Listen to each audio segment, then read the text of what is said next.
सुप्रभात विद्यार्थियों आप सबका स्वागत है आपके अपने YouTube channel Hindi classes NCERT and RBSE for मेधावी कौशिक।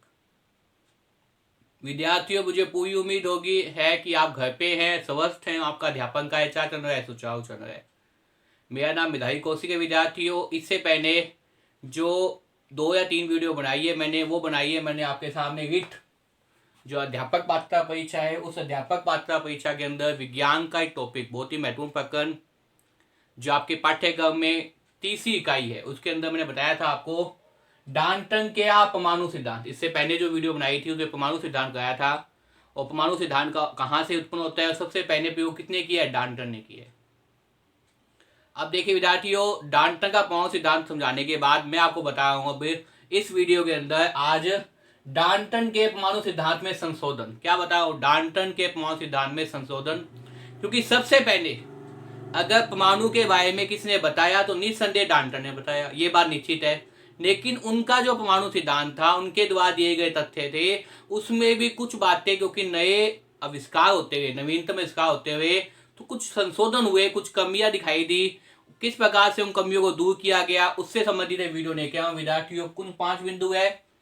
विद्यार्थियों, अगर मेरे द्वारा बनाई वीडियो को पसंद आए तो इसे ज़्यादा लाइक कीजिए, कमेंट कीजिए, शेयर कीजिए विद्यार्थियों। और चैनल पे अभी भी आप नए हैं तो चैनल को सब्सक्राइब कर लीजिए। घर पे आइए, खूब मन लगा के पढ़िए।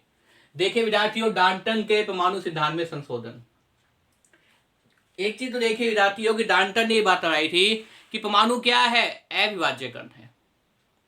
मतलब कहने का ये है कि परमाणु को कभी भी खंडित नहीं किया जा सकता। डाल्टन बार बार इस सिद्धांत को बताए थे कि परमाणु क्या होते हैं भाई? परमाणु होते हैं अविभाज्य कण। अविभाज्य कण का मतलब होता है कि उसे आगे आप खंडित नहीं कर सकते, तो नहीं सकते। लेकिन जबकि जो धीरे धीरे नवीनतम अनुसंधान हुए, जो धीरे धीरे नवीनतम खोजें हुई है, उससे ये बात प्रमाणित हो गई कि परमाणु को भी आगे खंडित किया जा सकता है। और परमाणु के अंदर कौन से न्यूट्रॉन, प्रोटॉन, न्यूट्रॉन होते हैं, इनकी खोज की गई है। ठीक है ना? तो देखिए पहले जो संशोधन है वो यही है आपके सामने कि परमाणु अविभाज्य नहीं है, अपितु इसमें इलेक्ट्रॉन, प्रोटॉन, न्यूट्रॉन पाए जाते हैं। मतलब कहने का अभिप्राय ये है कि परमाणु क्या है? देखिए क्या संशोधन हुआ कि परमाणु अविभाज्य नहीं है। परमाणु क्या है? अविभाज्य नहीं है, अपितु इसमें इलेक्ट्रॉन, प्रोटॉन, न्यूट्रॉन पाए जाते हैं। परमाणु क्या नहीं है? अविभाज्य नहीं है। मतलब परमाणु जैसे वो डाल्टन बाबा ये कहे थे, डाल्टन वैज्ञानिक, कि परमाणु तो क्या है? अविभाज्य है। सबसे छोटा कण जो परमाणु है, और ये जो परमाणु है वो आगे टूट ही नहीं सकता। जबकि ये बात बाद में जो आविष्कार हुए, बाद में जो खोजें हुई, बाद में जो खोजों का निष्कर्ष आए, उससे स्वतः प्रमाणित हो गई कि परमाणु अविभाज्य नहीं है। परमाणु के अंदर न्यूट्रॉन, प्रोटॉन, न्यूट्रॉन पाए जाते हैं। परमाणु के अंदर न्यूट्रॉन, प्रोटॉन, न्यूट्रॉन पाए जाते हैं। तो ये बात क्या होगी भाई? अपने आप ही निरर्थक हो गई, गलत हो गई, स्वतः ही गलत प्रमाणित हो गई। क्या? कि परमाणु अविभाज्य नहीं है, अपितु इसमें इलेक्ट्रॉन, प्रोटॉन, न्यूट्रॉन पाए जाते हैं। क्या है कि परमाणु क्या है? अविभाज्य नहीं है। परमाणु क्या नहीं है भाई? अविभाज्य नहीं है। अब अविभाज्य नहीं है तो उसमें क्या पाया जाता है? उसके अंदर 3 चीज बता रहे हैं। एक तो न्यूट्रॉन, प्रोटॉन, और क्या पाया जाता है? न्यूट्रॉन पाया जाता है। इलेक्ट्रॉन पाया जाता है, प्रोटॉन पाया जाता है, और क्या पाया जाता है भाई? न्यूट्रॉन पाया जाता है, इलेक्ट्रॉन पाया जाता है। इस प्रकार से जब ये 3 चीज पाई जाती है तो अपने आप ही हो गया कि ये अविभाज्य नहीं है। इसे भी आगे अपने क्या कर सकते हैं? खंडित कर सकते हैं, खंडित कर सकते हैं। इसे भी आगे तोड़ा जा सकता है। हम ये कह सकते हैं टुकड़ों में आगे विभक्त हो सकते हैं। और टुकड़े भी कौन से हैं? Electron, proton, neutron. मुझे उम्मीद है आपको याद हो गया होगा। ये पहला जो आपके सामने जो संशोधन है डाल्टन के द्वारा दिए गए परमाणु सिद्धांत का, उसमें यही है कि डाल्टन ने बताया था कि परमाणु क्या है? अविभाज्य है। जबकि परमाणु अविभाज्य नहीं होता, इसमें इलेक्ट्रॉन, प्रोटॉन, न्यूट्रॉन पाया जाता है। देखिए विद्यार्थियों, मैं द्वारा अध्यापन करने का एक उद्देश्य है कि आपको साथ साथ में याद हो, तो याद कर लीजिए डाल्टन के द्वारा दिए गए परमाणु सिद्धांत में संशोधन कौन से हुए थे। पहला संशोधन जो सिद्धांत ने बताया था कि परमाणु क्या है? अविभाज्य है। जबकि प्रोटॉन, न्यूट्रॉन पाए जाते हैं, इससे परमाणु क्या? अविभाज्य नहीं है। दूसरा बिंदु देखिए विद्यार्थियों, एक ही तत्व के, तत्व एक का मतलब जैसे हाइड्रोजन है वो एक ही तत्व है, एक ही तत्व के परमाणुओं के परमाणु भाव अलग अलग हो सकते हैं। वो ये बात मान रहा था जो डाल्टन जो वैज्ञानिक है कि एक ही तत्व के परमाणु भाव के अलग अलग नहीं हो सकते, जबकि ये बाद में संशोधन हो गया। बाद में जो खोज होगी कि क्या खोज होगी कि एक ही तत्व के परमाणुओं के परमाणु भाव अलग अलग हो सकते हैं। जैसे हाइड्रोजन है, अब देखिए 1 2 3 अलग अलग है। जैसे हाइड्रोजन है, क्या है देखिए, एक ही तत्व के परमाणुओं के परमाणु भार, ये क्या है भाई, ये परमाणु भार है, और ये क्या है, अलग अलग दिखाई दे रहे हैं। जबकि तत्व क्या है, एक ही है। एक ही तत्व कौन सा है, हाइड्रोजन। और उस तत्व का नाम क्या है विद्यार्थी, उस तत्व का नाम है हाइड्रोजन है, जिसका प्रतीक क्या होता है, H बोलते हैं इसे। तो ये तत्व क्या है, हाइड्रोजन है। और जबकि क्या है, हाइड्रोजन के अंदर देखिए परमाणु भार अलग अलग है, 1 2 3। तो ये बात अपने आप ही होगी कि अलग अलग हो सकते हैं। वो कहे थे अलग अलग नहीं हो सकते, कौन कहे थे, अपने सामने वैज्ञानिक कहे थे, डाल्टन जी, जिन्होंने क्या दिया था, परमाणु सिद्धांत दिया था। वो कहे थे एक ही तत्व के परमाणुओं के परमाणु भार अलग अलग हो सकते हैं। एक ही तत्व के परमाणुओं के परमाणु भार क्या है, अलग अलग हो सकते हैं। यह बात भी बाद में प्रमाणित हो गई, और किस उदाहरण के द्वारा, हाइड्रोजन के द्वारा हो गई।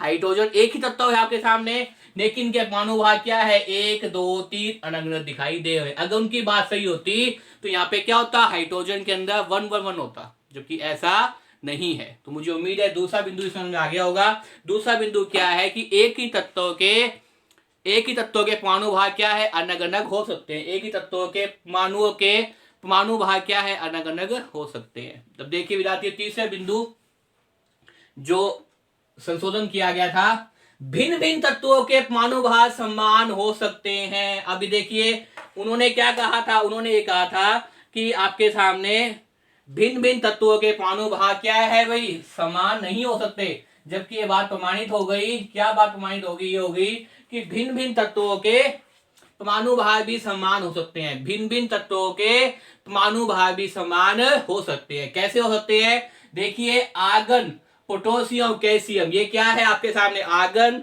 और ये क्या है आपके सामने, आर्गन, पोटेशियम और कैल्शियम। देखिए क्या है, एक तो है आर्गन,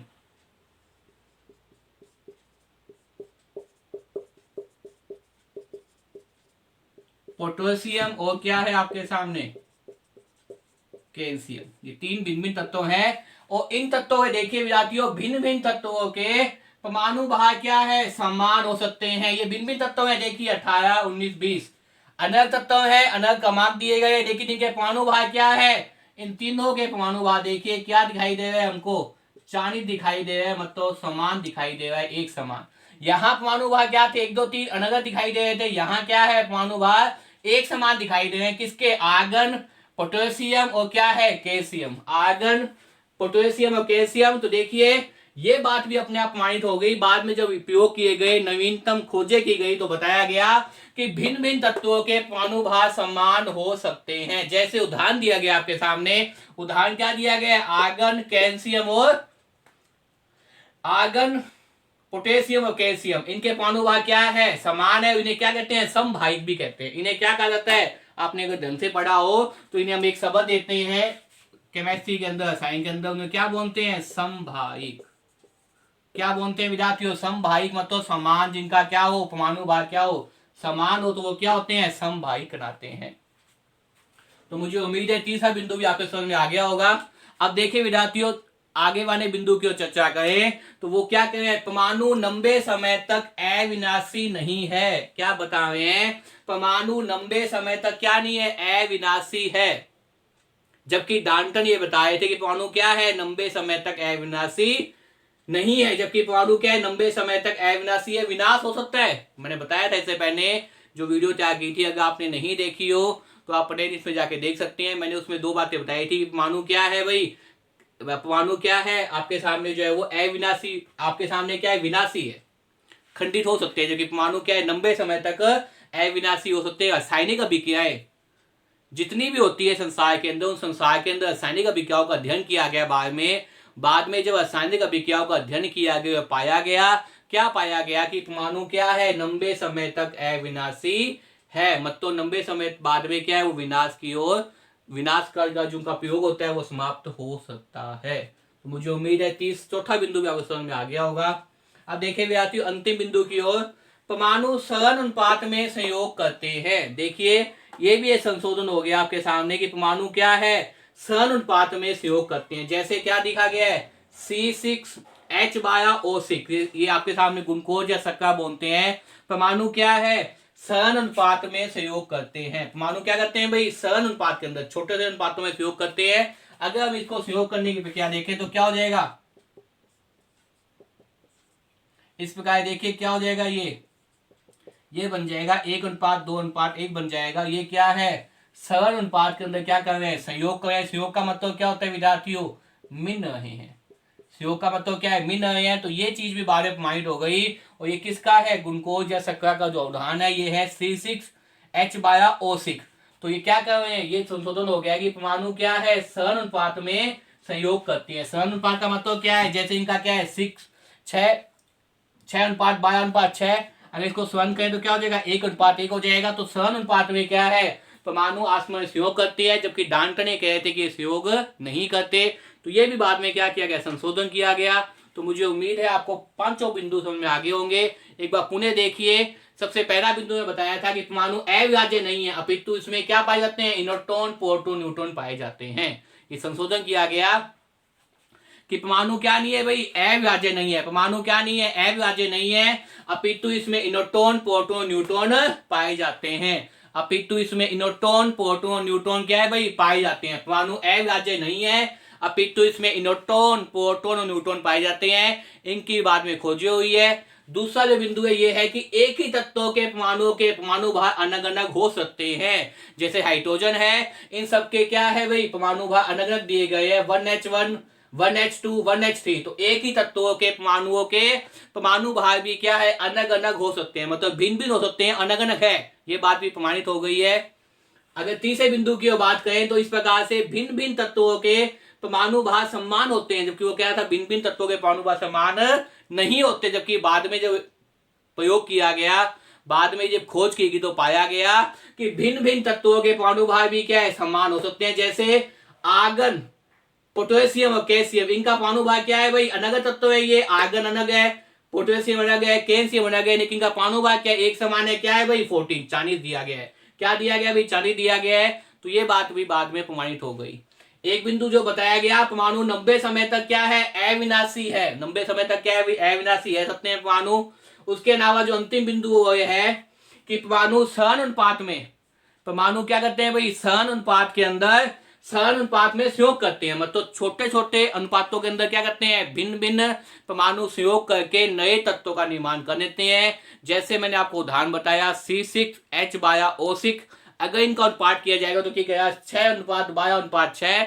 अगर इसको सघन कहेंगे तो 1:2:1 में होगा। मतलब यहाँ पे हाइड्रोजन की मात्रा कितनी है, 2 है, कार्बन की 1 है, ऑक्सीजन की कितनी है, 1 है। तो इनका अनुपात क्या है, बहुत ही सघन अनुपात है, 1:2:1। तो ये बात भी जो है वो डाल्टन के जो परमाणु सिद्धांत से मैच नहीं खाती। इसमें संशोधन हुए हैं बाद में। हालांकि फिर भी हम कह सकते हैं कि सबसे पहले जो प्रयास किया था परमाणु सिद्धांत के बारे में, परमाणु का बताने का, वो से किसको है, वो डाल्टन को ही है। लेकिन कुछ कमियां उनके द्वारा बताई गई थी, जिन्हें बाद में क्या किया गया, दूर करने का प्रयास किया गया। और दूर भी किन्होंने किया, जो बाद में जो वैज्ञानिक आए थे उन्होंने नवीनतम खोजों के माध्यम से ये दूर किया। लेकिन फिर भी पहला प्रयास अगर माना जाएगा तो निस्संदेह रसायन शास्त्र के अंदर, रसायन विज्ञान में वो डाल्टन का ही माना जाएगा कि डाल्टन ने क्या किया, सबसे पहले परमाणु के बारे में हमें बताया था। तो मुझे उम्मीद है विद्यार्थियों, ये संशोधन के जो 5 बिंदु है वो आपको समझ में आगे होंगे।